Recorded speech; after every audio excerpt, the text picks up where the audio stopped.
ఓం నమో శ్రీ రమణాయ. నేను ఎవరు అన్న ప్రశ్న ఒక్క రమణ మహర్షి స్వంతమా? కాదు. నేనుగా ఎప్పుడైతే ఈ భూమి మీదకు వచ్చానో అప్పుడే నాకు తెలుసు నేను ఎవరు అని. ఇలా నేనుగా ఈ దేహం ధరించటంతో భరించే తత్వం నన్ను పొదువుకుంది. లేదా ఆ భరించే తత్వాన్ని నేను పొదువుకున్నాను. ఈ భరించే తత్వం నేను కాని నేను నుండి నన్ను చేరుకుంది. ఇక్కడ నేను అంటే నేను కాని ప్రతిదీ కేవలం నేను ఒక్కడిగానే ఈ భూమండలాన్ని చేరుకునే ప్రయత్నంలో పంచభూతాలు నన్ను తమ వశం చేసుకున్నాయి. ఆ పంచభూతాల కంటే ముందు సూర్య చంద్రులు, గ్రహ నక్షత్రాలు, మరెన్నో ఖగోళ అంశాలు తమను దాటుకుంటూ వస్తున్నా నేనుకు తమ స్పర్శను అందించాయి.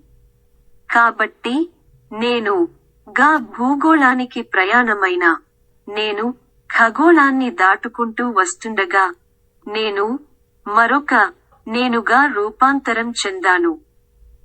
రూపంగానే కాదు, నాతనమే మారిపోయింది. అంటే నాతనంలో మరి కొన్ని తనాలు చేరిపోయాయి. అవి పర తనాలు. ఈ పర తనం నా తనం సంగమించిన నేను ఈ భూగోళ మానవ నేను. కాబట్టే ఈ మానవ నేనుకు నేను ఎవరు అన్న ప్రశ్న ఒక నిరంతర అన్వేషణ అయిపోయింది. ఈ భూమి మీద ఎంతలా అన్వేషించుకుంటూ పోయినా సమాధానం సంతృప్తినీయకపోవటంతో పర అన్వేషణ, పరశోధన తప్పటం లేదు. పరి విధాలా పరిశోధన చాలకనే ఈ పరశోధన. కాబట్టి రమణ మహర్షి స్వంతం కాదు ఈ ప్రశ్న. ఆయనకు కూడా ఇదే ప్రశ్న ఎదురైంది కాబట్టే పుట్టినింటిని వదిలి, జన్మస్థలాన్ని విడిచి, అరుణాచలాన్ని చేరుకుని తనలోని ను చేదుకున్నాడు. తనలోకి చేరుకున్నాడు. ఆ నేను అయిపోయాడు. తాను భూమిని చేరుకొనటానికి పూర్వం తన ను చేరుకున్న పరాలను వదిలించుకోగలిగాడు. తన అన్ని మాత్రమే అందుకుని తన సమాధానాన్ని కాక తన ప్రశ్ననే తనను చేరుకున్న వారి ముందుంచాడు. రమణులు ఆనాడే సమాధానం చెప్పి ఉంటే ఆ ప్రశ్న ఆనాడే సమసిపోను. సమాధానం చెప్పక ప్రశ్నను ప్రశ్నగానే మన ముందుంచాడు కాబట్టి మనము మనలోకి చొచ్చుకుపోవలసి వస్తుంది. చొచ్చుకుపోలేనితనంతో పరిశోధన మాత్రమే మిగులుతుంది. చొచ్చుకుపోగలిగితే పరశోధన ఫలితం ఆత్మదర్శనంగా స్వంతమవుతుంది. మనం ఇంతకు ముందే చెప్పుకున్నాం, భరించే తత్వం నేను కాకుండా చేస్తుందని. రమణ మహర్షి ఎప్పుడైతే నేలమాళిగలో మౌనస్వామి అయ్యాడో అప్పుడే తనలోని ను చేదుకోగలిగాడు. తన ను చేరుకోగలిగాడు. అలా చేరుకున్న మరుక్షణం తనను పొదువుకున్న భరించే తత్వాన్ని వదిలించుకునే దిశగా పైకొచ్చి ఒక సూచనగా తాను ధరించిన వస్త్రాలను త్యజించాడు. ధరించిన ప్రతిదీ త్యజించాల్సిందే అన్న ఒక జీవన తత్వాన్ని మన ముందుంచాడు. అన్ని విధాలా ఆచరణలో పెట్టి తాను మనిషిగా కాక మనీషిగా, మహర్షిగా మనకు ఆదర్శనీయుడయ్యాడు. తనలోని ను చేరుకుని అచల యోగి అయ్యాడు. ఇలా మనలోని ప్రతి ఒక్కరం గా ప్రయాణమై వచ్చిన వారమే.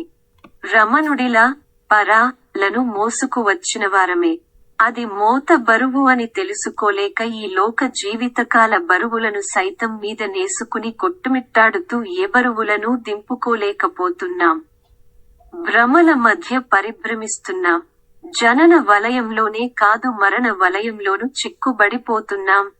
పరచేరికలను, ఇహ చేరికలను ధరిస్తూ భరించే తత్వాన్ని ధరిస్తున్నామే తప్ప త్యజించే దిశగా అడుగులు వేయలేకపోతున్నాం.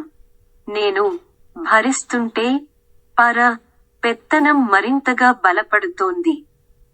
ఆ పెత్తనాలు, ప్రభావాలు గా నన్ను ఊపిరి తీసుకోనియటం లేదు. ప్రాపంచిక జీవనం అతలాకుతలం చేస్తోంది. ఈ సందిగ్ధంలో ఆధ్యాత్మికం సైతం మాయ ముసుగేసుకుని ఆకర్షణీయమవుతోంది. పుట్టుకకు పూర్వం, పుట్టిన తర్వాత నన్ను చేరుకున్న అంశాలను, ప్రభావాలను, ఆకర్షణలను వదిలించుకోవటం ఎలా? కాషాయం కట్టి వీటిని త్యజించలేను కాబట్టి సన్యసించకుండా వీటిని వర్జించలేనా? అన్నట్టు వర్జించటము, వదిలించుకోవటము ఒక్కటేనా? ప్రాపంచిక జీవనాన్ని వదులుకోవడం వర్జించటమే. ఇలా లౌకిక జీవనాన్ని సంపూర్ణంగా త్యజించినవాడు రమణుడు. ప్రాపంచికత పైన ఇసుమంతైనా మక్కువను పెంచుకోలేదు. పదవి, పేరు అన్న కాంక్ష లేదు. కుటుంబం, కీర్తి అన్న ప్రాకులాట లేదు. భౌగోళికమైన, ఇంద్రియపరమైన ఈ ఆనందాన్ని, సుఖాన్ని, భోగాన్ని కోరుకోలేదు. చివరికి ఆహార పానీయాల విషయంలోనూ ఆసక్తి లేదు. అంటే ఈ పదార్థ ప్రపంచమంతా నశించేదిగా పరిగణించినవాడు. నీది, నాది అన్న ఆలోచన లేనివాడు. కాబట్టి ఆనందం, ఆందోళన, ప్రేమ, ద్వేషం, సుఖం, దుఃఖం అన్న వైరుధ్య భావాలను దరికి చేర్చనివాడు.